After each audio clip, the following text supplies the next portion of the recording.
தேவனுக்கென்று நம்மை பிழைக்க வைக்கிற நல்ல கர்த்தருக்கு துதியும் கனமும் உண்டாகட்டும்.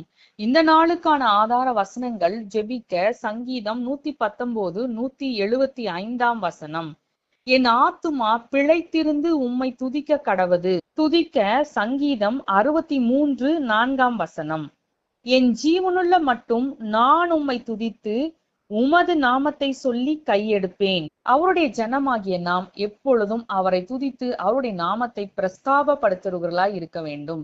ஏனென்றால் இவர்கள் என்னுடைய ஜனங்கள், என்னுடைய துதியை சொல்லி வருவார்கள்னு வேதத்துல நாம வாசிக்கிறோம். கர்த்தர் நமக்கு செய்த நன்மைகளுக்காக மாத்திரமல்ல, கர்த்தருடைய மகிமை உள்ள மகத்துவங்களை எண்ணி நாம துதிக்கணும்.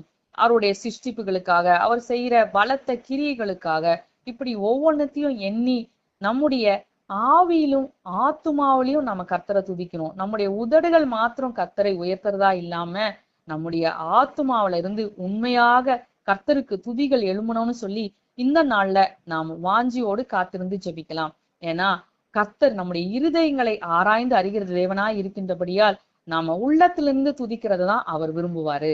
அந்த பலிகளை நாம செலுத்தக்கூடிய கிருபைகளையும் தகுதியும் நமக்கு தந்து கர்த்தருடைய ஆவியானவர் தம்முடைய துதியின் ஆவினால நம்மை நிரப்பி நாள்தோறும் வழி நடத்தணும்னு சொல்லி இன்னைக்கு வாஞ்சியோடு காத்திருந்து ஜெபிக்கலாம். துதிக்க வேண்டியது தாவீது ராஜா எல்லா சூழ்நிலையிலும் ஜீவனுள்ள எல்லா நாட்களிலும் கர்த்தரையே துதித்து உயர்த்துவேன் என்று சொல்லி துதிக்கிறதை நாம் இந்த வசனத்தில் வாசிக்கிறோம்.